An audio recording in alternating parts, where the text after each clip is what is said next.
Hare Krishna. Welcome back to our YouTube channel. ವಾಗರ್ತಾವಿವ ಸಂಪ್ರಾಕ್ತೋ ವಾಗರ್ತ ಪ್ರತಿಪತ್ತಯೇ ಜಗತಾಪಿತರೋ ಒಂದೇ ಪಾರ್ವತಿ ಪರಮೇಶ್ವರವು. ನಾವಿವತ್ತು ನೋಡುವಂತಹ ಸ್ಥಳ ಆಂಧ್ರ ಪ್ರದೇಶದ ಲೇಪಾಕ್ಷಿಯಲ್ಲಿರುವ ವಿಷ್ಣು, ಶಿವ ಮತ್ತು ವೀರಭದ್ರ ದೇವಾಲಯ. ಬನ್ನಿ ಸ್ನೇಹಿತರೆ, ಈ ದೇವಾಲಯದ ಮಾಹಿತಿಯನ್ನ ತಿಳ್ಕೊಂಬರೋಣ.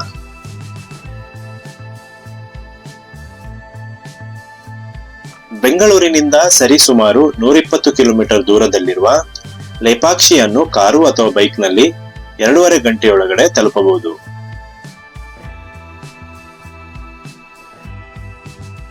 ಲೇಪಾಕ್ಷಿಯ ಮುಖ್ಯ ಪ್ರವೇಶ ದ್ವಾರದಲ್ಲಿ ದೇವಾಲಯವನ್ನು ತಲುಪುವ ಮೊದಲು ನಾವು ದೊಡ್ಡ ಏಕಶಿಲೆಯ ನಂದಿಯನ್ನ ಕಾಣಬಹುದು.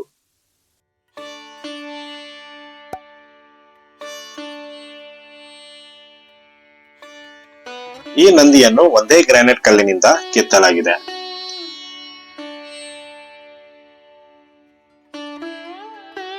ಈ ಏಕಶಿಲಾ ನಂದಿಯು ಶ್ರವಣಬೆಳಗೊಳದ ಗೊಮ್ಮಟೇಶ್ವರ ನಂತರ ಭಾರತದಲ್ಲಿ 2ನೇ ಅತಿ ದೊಡ್ಡ ಏಕಶಿಲಾ ರಚನೆ ಎಂದು ಹೇಳಲಾಗುತ್ತದೆ. 20 ಅಡಿ ಎತ್ತರ ಮತ್ತು 30 ಅಡಿ ಉದ್ದವಿರುವ ಈ ನಂದಿಯನ್ನು 1583ರಲ್ಲಿ ವಿಜಯನಗರದ ಸಾಮ್ರಾಜ್ಯದ ಅರಸರು ನಿರ್ಮಿಸಿದ್ದಾರೆ.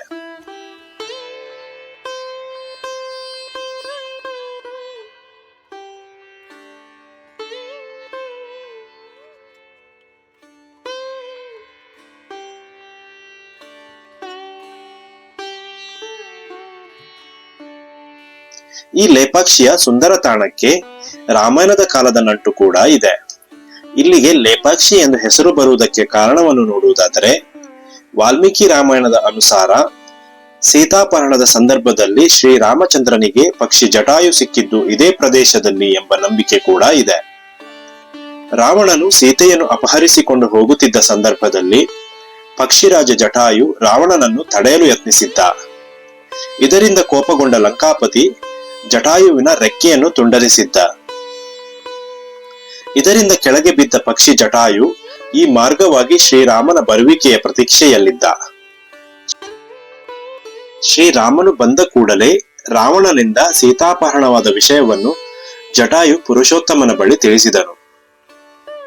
ಗಾಯಗೊಂಡ ಪಕ್ಷಿಯನ್ನು ನೋಡಿದ ಶ್ರೀರಾಮ ಜಟಾಯುವನ್ನು ತನ್ನ ತೋಳುಗಳಲ್ಲಿ ಎತ್ತಿಕೊಂಡು ಕರುಣೆಯಿಂದ ಅವನಿಗೆ ಪ್ರಜ್ಞೆಯನ್ನು ಮರಳಿ ಪಡೆಯಲು ಸಹಾಯ ಮಾಡಿದನು. ಈ ವೇಳೆ ಶ್ರೀರಾಮ ಜಟಾಯುವನ್ನು ಲೇ ಪಕ್ಷಿ, ಎಂದರೆ ತೆಲುಗಿನಲ್ಲಿ ಎದ್ದೇಳು ಪಕ್ಷಿ ಎಂದು ಹೇಳಿದ್ದಾಗಿಯೂ ಕ್ರಮೇಣ ಅದೇ ಲೇಪಾಕ್ಷಿಯಾಯಿತೆಂಬ ನಂಬಿಕೆ ಕೂಡ ಇದೆ.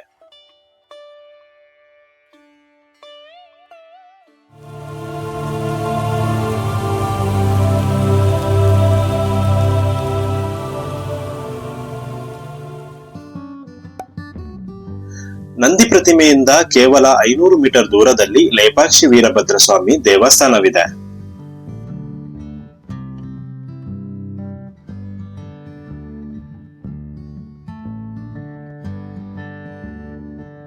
ದೇವಾಲಯದ ಆವರಣದಲ್ಲಿ ಕಂಡುಬರುವ ಶಾಸನದ ಪ್ರಕಾರ ವೀರಭದ್ರ ದೇವಾಲಯವನ್ನು ವಿಜಯನಗರ ಸಾಮ್ರಾಜ್ಯದ ರಾಜ ಅಚ್ಯುತ ದೇವರಾಯನ ಆಳ್ವಿಕೆಯಲ್ಲಿ 1583ರಲ್ಲಿ ಸಹೋದರರಾದ ವಿರೂಪಣ್ಣ ಮತ್ತು ವೀರಣ್ಣ ನಿರ್ಮಿಸಿದರು ಎನ್ನುವ ಮಾಹಿತಿ ಇದೆ.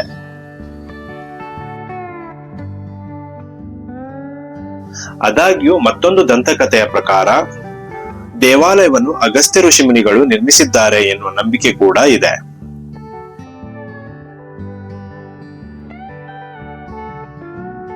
ನೀವು ದೇವಾಲಯವನ್ನು ಪ್ರವೇಶಿಸಿದ ತಕ್ಷಣ ನಾಟ್ಯ ಮಂಟಪ ಹಾಗೂ ಅರ್ಧ ಮಂಟಪವು ಆಕರ್ಷಕ ಮತ್ತು ಕಲಾತ್ಮಕವಾಗಿ ಸುಂದರವಾದ ಶಿಲ್ಪಕಲೆಯೊಂದಿಗೆ ನಿಮ್ಮನ್ನು ಆಕರ್ಷಿಸುತ್ತವೆ. ಈ ದೇವಾಲಯವನ್ನು ಸಣ್ಣ ಬೆಟ್ಟದ ಮೇಲೆ ನಿರ್ಮಿಸಲಾಗಿದೆ. ಆದ್ದರಿಂದ ಇದನ್ನ ಕೂರ್ಮಶೈಲ ಎಂಬುದಾಗಿಯೂ ಕರೆಯುತ್ತಾರೆ. ದೇವಾಲಯದ ಮುಖ್ಯ ದೇವರು ವೀರಭದ್ರ. ಗರ್ಭಗುಡಿಯ ಒಳಗಡೆ ಭದ್ರಕಾಳಿ, ಶ್ರೀರಾಮಲಿಂಗ ಹಾಗೂ ಹನುಮಂತನ ಗುಡಿಗಳನ್ನ ಕಾಣಬಹುದು. ಈ ದೇವಾಲಯವು ವಿಜಯನಗರ ವಾಸ್ತುಶಿಲ್ಪ ಶೈಲಿಯಲ್ಲಿದೆ. ಈ ದೇವಾಲಯದ ಮುಖ್ಯ ಮಂಟಪದ ಚಾವಣಿಯಲ್ಲಿ ವರ್ಣಚಿತ್ರಗಳನ್ನ ಕಾಣಬಹುದು. ಸಭಾಂಗಣದ ಈಶಾನ್ಯ ಭಾಗದ ಕಂಬಗಳಲ್ಲಿ ಬ್ರಹ್ಮ ಮತ್ತು ವಿಷ್ಣುವಿನ ಕೆತ್ತನೆಗಳನ್ನ ಕಾಣಬಹುದು. ಹಾಗೆಯೇ ನೃತ್ಯ ಭಂಗಿಗಳಲ್ಲಿ ಅಪ್ಸರೆಯರ, ಪಾರ್ವತಿ ದೇವಿಯ ಹಾಗೂ ಅನೇಕ ದೇವತೆಗಳ ಕೆತ್ತನೆಗಳು ನಮ್ಮನ್ನು ಮುಖವಿಸ್ಮಿತಗೊಳಿಸುತ್ತವೆ. ಸಭಾಂಗಣದ ಚಾವಣಿಯು ಮಹಾಕಾವ್ಯಗಳು, ಮಹಾಭಾರತ, ರಾಮಾಯಣ ಮತ್ತು ಪುರಾಣಗಳ ದೃಶ್ಯಗಳನ್ನು ಚಿತ್ರಿಸುವ ಭಿತ್ತಿ ಚಿತ್ರಗಳನ್ನು ಕಾಣಬಹುದು. ದೇವಾಲಯದ ಹೊರ ಆವರಣದಲ್ಲಿ ಬೃಹತ್ ಗಾತ್ರದ 18 ಅಡಿ ಎತ್ತರವಿರುವ 7 ಹೆಡೆಯ ಸರ್ಪ ಶಿವಲಿಂಗವನ್ನು ಸುತ್ತಿಕೊಂಡಿರುವಂತೆ ಕಾಣಿಸುವ ಸುಂದರ ಶಿವಲಿಂಗವನ್ನ ಕಾಣಬಹುದು.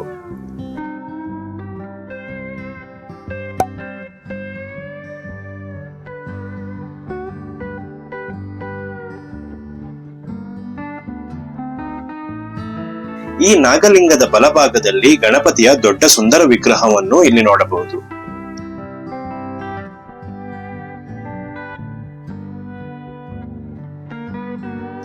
ಮತ್ತೊಂದು ಆಕರ್ಷಣೆ ಎಂದರೆ ದೇವಾಲಯದ ಹಿಂಭಾಗದಲ್ಲಿರುವ ಕಲ್ಯಾಣ ಮಂಟಪ.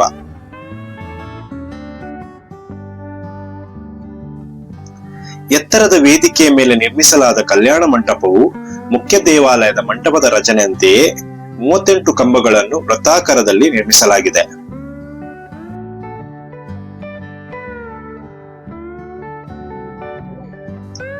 ದೇವಾಲಯದ ವಾರ್ಷಿಕ ಉತ್ಸವಗಳಲ್ಲಿ ಶಿವ ಮತ್ತು ಪಾರ್ವತಿಯ ಕಲ್ಯಾಣ ಸಮಾರಂಭವನ್ನು ಮಾಡಲು ಈ ರಚನೆಯನ್ನು ನಿರ್ಮಿಸಲಾಗಿದೆ.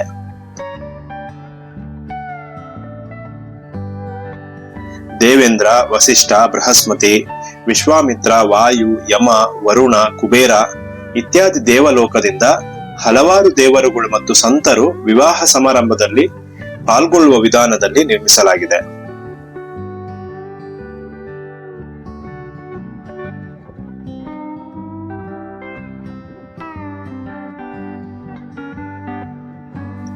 ಇದಿಷ್ಟು ಈ ದೇವಸ್ಥಾನದ ಬಗೆಗಿನ ಮಾಹಿತಿ.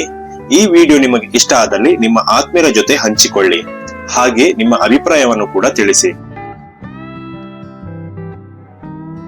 ಮುಂದಿನ ವಿಡಿಯೋದಲ್ಲಿ ಸಿಗುವವರೆಗೂ ನಾನು ನಿಮ್ಮ ಯಶ್ ಹೆಗ್ಡೆ. ಧನ್ಯವಾದಗಳು.